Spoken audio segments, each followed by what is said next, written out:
voice of FinTech.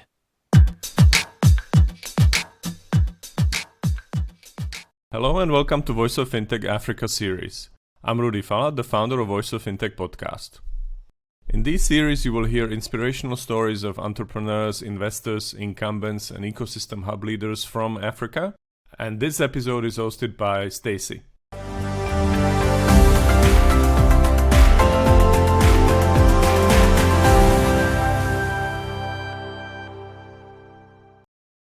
Welcome to the Voice of FinTech. I'm Stacey Japhta, and today I'll be chatting with Aneesa Ameer, Head of Innovation at ABSA Life. ABSA Life offers cover for life, disability, or critical illness at competitive prices. In this episode, I chat with Aneesa. She tells a story many need to hear. We're so focused on automation and streamlining that we forget the personalized element business needs to succeed. We chat about customer relationship styles, encouraging your kids to think outside the box, and how to get your ideas heard in a corporate setting. Hi, Aneesa. Thanks for joining me on the podcast. How's your day going? Hi, Stacey. Thank you so much for having me. It's such a pleasure. And yeah, it's bright and sunny outside, but still a winter's day, so all good. Completely understand. Yeah, in Cape Town, some days are freezing and then other days it's a summer's day and I'm outside and feeling boiling. So the weather is a little bit confusing. Cape Town's one of those 4 seasons all in one day happening, right? In one day, exactly. Awesome. I want to jump right in. You've spoken at conferences and I've heard from many that your story stands out. I'd love to hear about your journey and how your family influenced who you are today. Thank you so much. I think that's such a huge compliment. So thanks, Stacey. Just in terms of family influence. So if I take the story back to the year 2000, right? Everyone was in this panic and turmoil around Y2K and data being missing and the bank's not going to give me my money and what do I need to do? But back home, we were dealing with something very, very crazy. My dad decided that he wanted to open a business. And he didn't have a degree. He didn't have a backing in terms of this nest egg that we needed to fall on. But he had a deep passion and he had this desire to open a furniture store. And I think he, at a very young age, knew his purpose. You know, he wanted to beautify people's homes. He wanted to make them feel comfortable in their homes.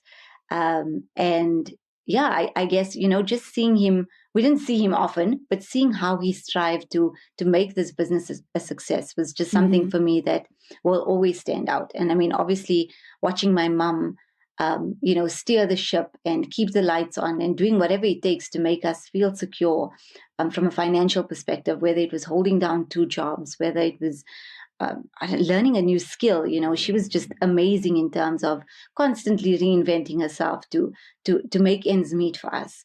And I think just watching the two of them, a male entrepreneur and a female entrepreneur, if I can call it that, for me has been such a blessing in my life. And I think it's really shaped who I am. So, I mean, when I left school, I didn't know what I wanted to become. I was 17. I didn't even know who I was, right? And I opted to study something in HR.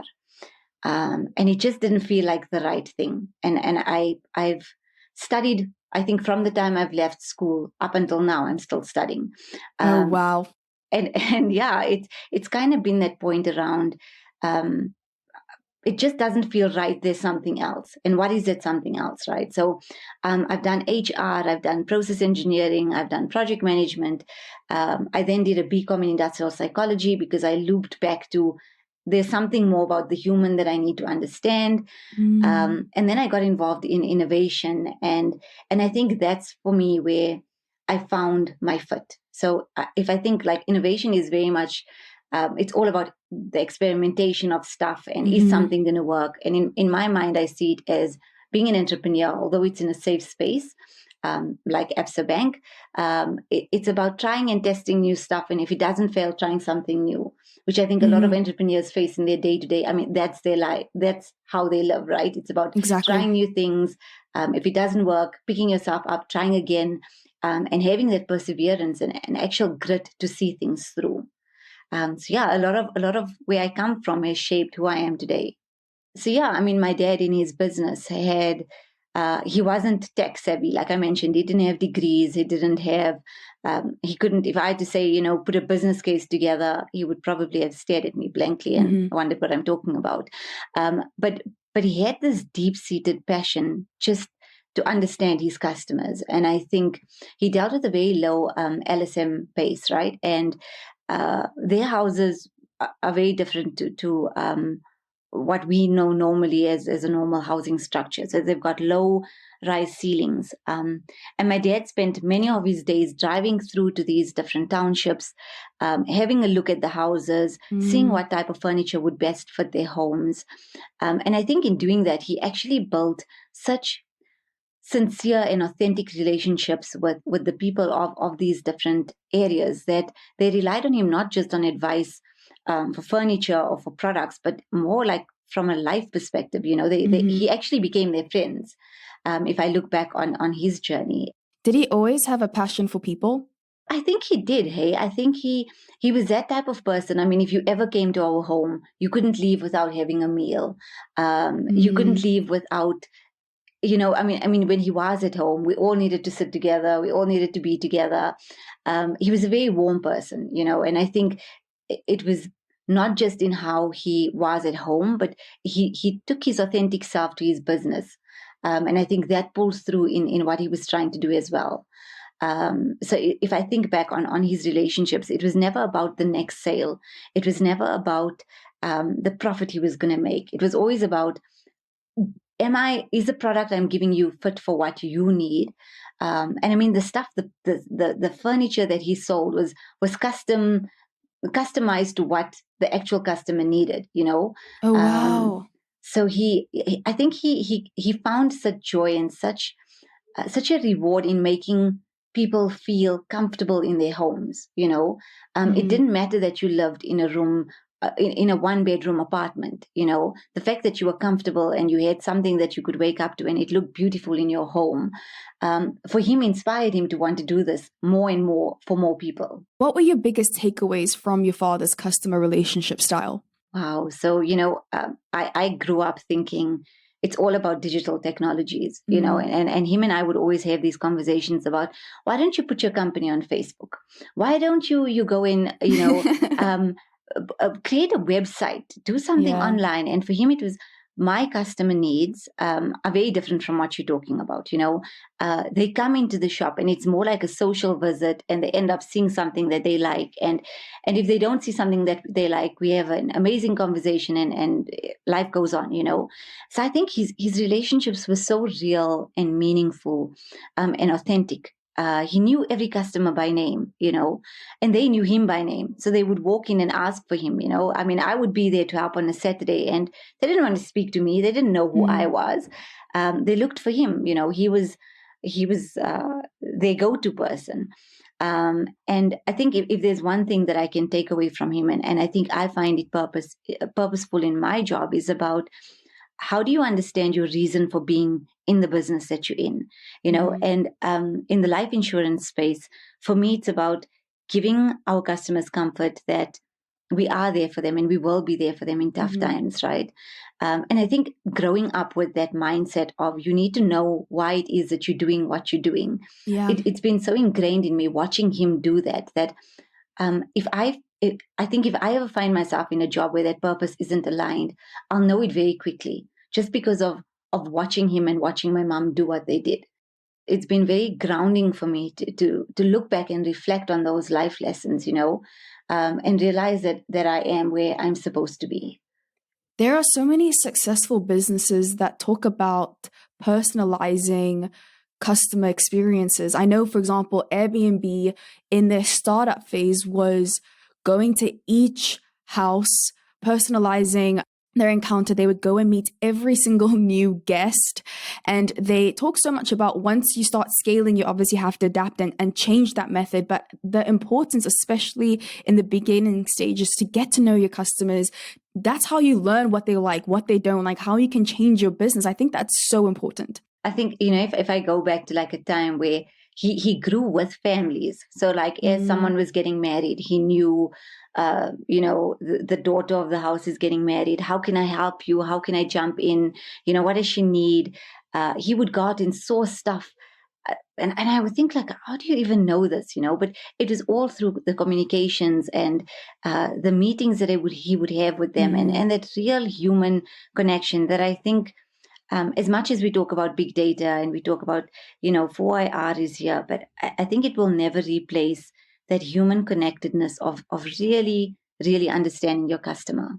And it has so many benefits as well. Like, as you said, if he knew that somebody in the family was getting married, it probably meant that they were moving to a new house. They would need new furniture. So in return, it's great for the business. Exactly. What would you do differently from the way your father ran the store? And then what do you think you'd have done the same? Yeah. So I think if I can go with what I would do the same, first, I think the valuable lessons of human connectedness for me, it's such a strong pillar that I think any business needs to be grounded on. The minute you start appearing to your customers as though you are driving for just a profit, you lose customers. I think people vote with their feet, right? And if at any time a customer feels as though this is just, you're not doing what's good for me, you're doing what's convenient for you, you'll start losing business. So for me, that authentic connectedness is so important, and also building your solutions around what your customer wants, not what's good for you internally. Often, and I mean, just if I think about different case studies that I've read about businesses that didn't succeed, where companies were so internally focused around, it makes sense because the process is easier internally this way, and they don't realize how much of a burden they're placing on the customer to fulfill that process. Customers of today don't look at, if it's difficult for me to do, I'm not gonna buy from you. There's probably 1,000 other places I could go to get the same thing, from a product perspective. So I think for me, it's about, he simplified their journeys to such a point where it was almost like, here's the product, here's a picture. Do you like it? Can I order it? And I think for them, it wasn't about, they didn't want the digital technology either. They wanted to come in and sit and have the hour-long chat with him. It was that social engagement that, for me, I don't think I would want to take away from my business. I want to carry that forward, right? In terms of what I would do differently, I think back on his filing systems and the admin that he had. And for me, I would definitely digitize that stuff. I think it would give me more time to focus on the human relations. So I think digital definitely does have a place to play in today's companies. But I think the manual stuff, the things that take up time, the things that are not benefiting the value to the relationship, I would digitize. So definitely putting my company on a digital platform, that would be the first thing that I would do differently. My dad believed otherwise. But yeah, I think all in all, there's a lot that I would take from him, just from the human connectedness and authenticity of who you are in your business, and that being shown through. Do you think that the younger generation seeks for the same human connection? I definitely think they do, right? But I think it's changed from, like, if I think about when I was growing up, right? There were things like pen pals, and you could write to people, and it seems like years ago, right? And I think kids today still want it. So if I look at kids who are on Instagram, kids who use WhatsApp, who still want to connect with people, but just on a different platform, So I think that connectedness is there, but it's just at a different level. And I think one of the big things for me, and something that I'm trying to drive through Imagine Inc., is that need for social cohesion, and how do kids actually socialize and learn to work together. In this world of digital, it's so easy to send a WhatsApp, but it's so difficult to have a conversation. And I think kids need to still, that's like one of the future skills that kids still need to have. So in a world where everything can be automated and everything's going to be digitized, and careers are changing at the pace that they are, I think the one thing that kids need to not lose focus on is the ability to still connect with each other, the ability to know how to lead people, how to how to relate to people, how to empathize with people, I think that's something that a robot or a machine can't do. And in Yeah. making themselves relevant for the future, they need to definitely invest in wanting to know more about being connected and learning skills that are that bring that out in them, being innovative, being creative, and all of that boils down to being connected to others. So talking about Imagine Inc., this is a business that you have on the side where you help kids with technology and coloring outside the lines. What advice do you have for parents that want to encourage their kids to think outside the box? Wow. So yeah, thank you very much for this question. So I think as a parent myself, I would urge other parents to, I don't know, stop trying to raise kids the way we were raised, I think, or the way our parents raised us, because the world that we existed in and the world that we were growing up in doesn't exist anymore. Kids today are exposed to far different challenges that we ever faced in our growing up years. I think True. it's a different parenting style that we need to adopt. I think the other thing for me is don't handicap your kids by making their lives easy. As much as this instant gratification is here and kids want to be rewarded just for participating in things.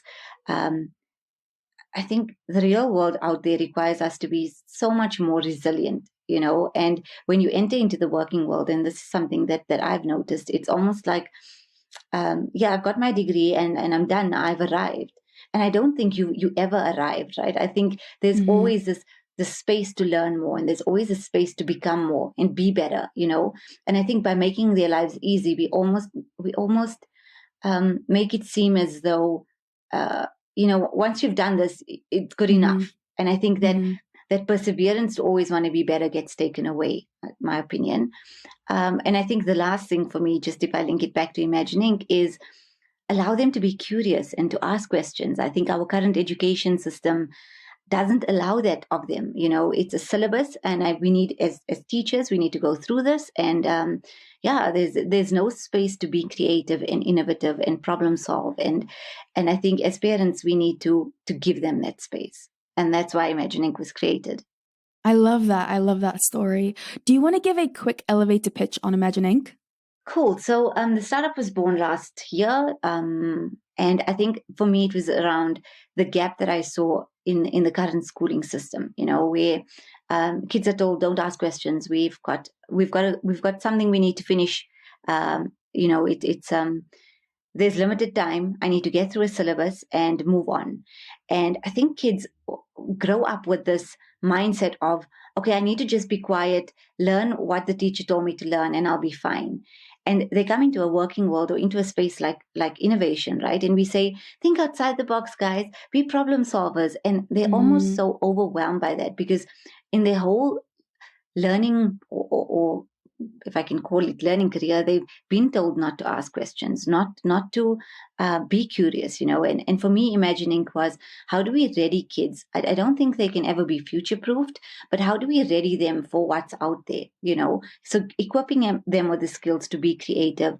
I usually go out to the areas in the Val that my dad used to immerse himself in, and tell kids about the fact that these new careers that are coming up, the fact that these new digital technologies like drones and big data and 3D printing exists, and the future is it has amazing opportunities and possibilities, because these technologies are not being communicated to them at the schools that they go to. Part of what Imagine Inc. does, we go out, we chat to kids who from previously disadvantaged areas, and even some of the kids who are in just mainstream schooling who don't get an opportunity to be exposed to this, for them to know about the careers of the future and everything else that the new world is going to bring to them in terms of opportunities. That is awesome. And that's really, really incredible. I love that idea. And I think it will definitely open up so many minds. Talking about learning more, you never stop studying. Where did you get the hunger for knowledge? What has kept you going all these years? How do you find that work-life balance? Another interesting question, Stacey. Thank you. Thanks for the question. I think I've always been curious, and I love reading. I love listening to new ideas, specifically ones that can shape what I currently know, and make me check myself so that I remain relevant constantly.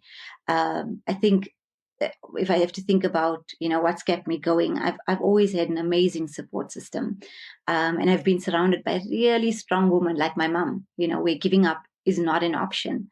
You finish what you start. You see things through. You put your whole self in it. And I think for me that's been it's really been my guiding light. About finding out who I am and finding what drives me. Work-life balance. Wow, Stacey. So I actually don't think it exists. I think it's a myth, right?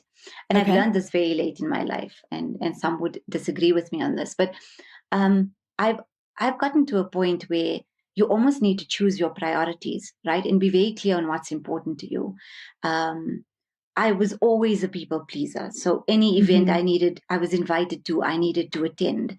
Any ask or errand that I needed to help out with, I was there. And I think at some point you kind of need to pull back, because you will drive yourself insane with trying to balance what it is that you're aiming to achieve or your goals versus making sure that you are not letting people down, keeping your family together. So I think it's kind of, I think I've reached a point where the honest truth of reprioritizing what's important, what's not, has become such a reality for me, where I almost need to draw up stuff that says, this is my time, this is what I need to do, what's important versus what's urgent, and honestly managing and checking myself on that so that the important things are always given priority. I mean, my family comes first. As much as my career is important, there is that balance between making sure that my career gets its attention and my kids get their attention and my family gets its time. But there's other stuff, if I can call it, like peripheral stuff that needs to be sort of pulled away, and I think, I don't know if it's as you get older and wiser, you realize this. But yeah, like I've reached this point where I think if I wanted to be everything to everyone, I would probably lose my mind. Going off of that, there's this concept that think of it as like a triangle. There's health, there's career, and there's social life, all divided. And you can have two of those pieces of the triangle thrive, but always one is going to suffer. Do you agree with that? I don't, right? So you think that all three can thrive at the same time? I think they can, right? Based on your perspective. So if I think of like career and family and social, right? For me, and I've been very particular about what I let into those three spheres, right? So in terms of social, there's that happens. I'm not short of that. My career, my God, gets its focus. I love what I do. I'm so passionate about it. And my family gets the same, right? But I think it's how you balance it and what you see in those different spheres. So obviously, if I need to go out every Saturday night and every Sunday afternoon just to make sure that the social piece is ticked, I'm going to let go of one of the other two pieces, right? So how do you find that, and I think every person is different, right? So for me, like a monthly check-in with my closest friends who are, bless them, are not high maintenance at all, is sufficient for me to fill my cup. That for me is energizing. That's all I need for me to feel like I've had that social, we've met one another. I mean, we constantly chat as and when we can, but that monthly check-in is cool. I mean, it's enough, right? My career, I mean, that's my main focus, right? Because I'm so passionate about what I do, it spills into my family. And if I have to be completely honest, I mean, my sons know about everything that I'm doing in Imagine Inc. They're actually involved in Imagine Inc. because it's both. That's incredible. Kids. So, I try to bring them along in this journey just so that they do see mom, they do understand what mom is doing, and they are part of it as well. So I've kind of integrated the two, if I can say that, just so that there isn't a distinct split between between 8 and 5, do not disturb me because I am with my friends. Between, you know, I don't know, it kind of just melts together. And I found what works for me. So you are the head of innovation at ABSA Life, which is part of ABSA Bank. Traditional banks are stereotypically known for slow processes and being stuck in their old ways. Being in the innovation space, what do you do to get your voice heard and ideas out there? Wow. So sure, this is a wow. Okay, I love talking about this. So thank you for the question.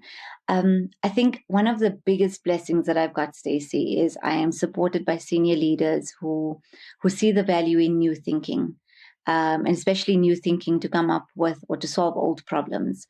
And this has been so for me. Innovation is it's not about a platform. It's not about a process. It's about people, So innovation for me is a big culture drive, where people need to feel confident enough to let their voices be heard. And I think for me, it really has been about, in my space, we actually encourage to challenge processes.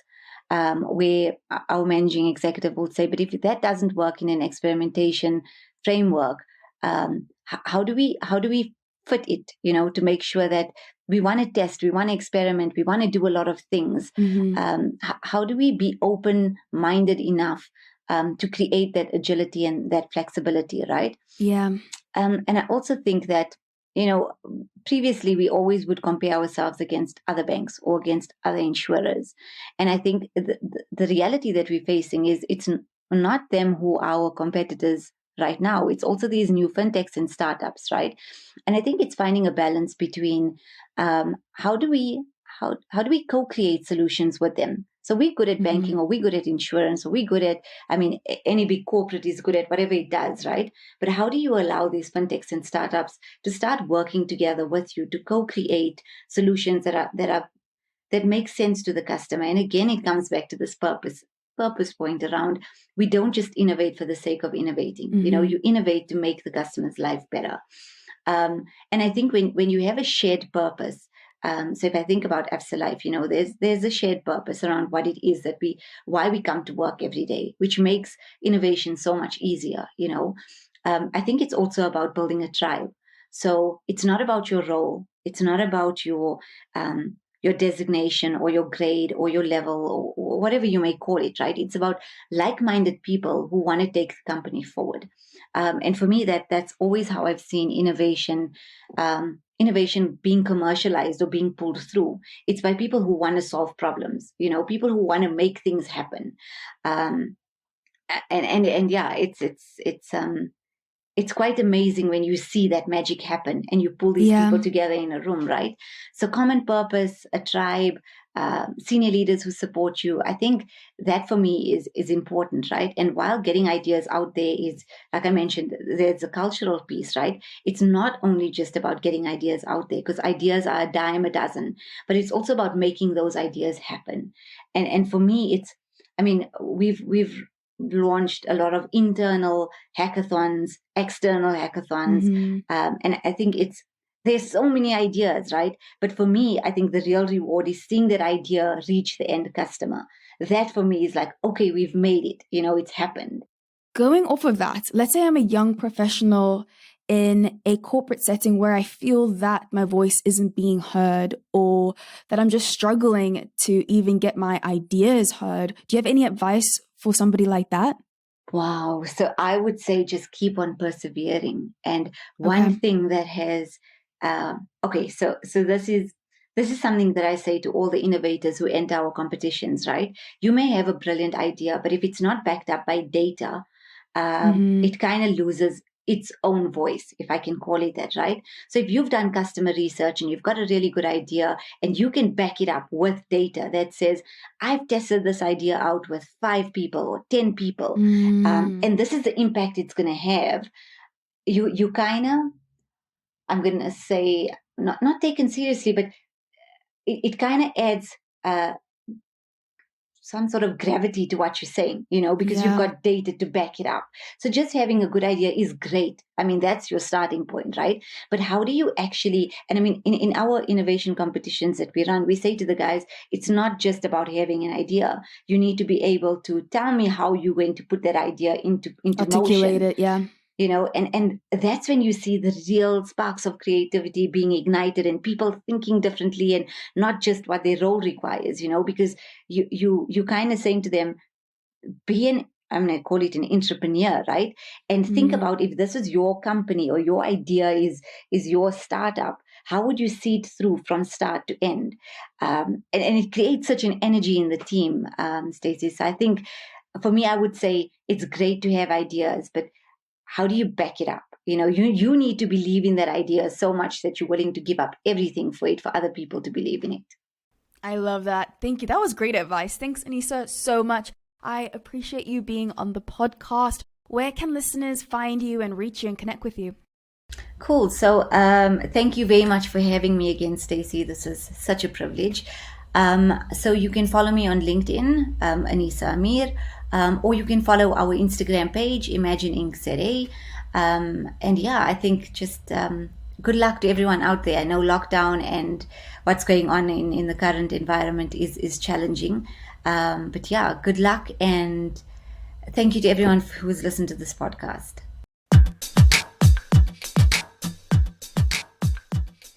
Thank you for listening to Voice of FinTech podcast. If you haven't already, check out also voiceoffintech.com, where you will find all the episodes and additional resources related to the podcast. You can also subscribe to Voice of FinTech on Apple Podcasts, Spotify, Google, or any other podcast app that you like. If you have any suggestions on the topics or guests, or how to make this podcast better for you, please email us at info@voiceoffintech.com. Happy to hear from you.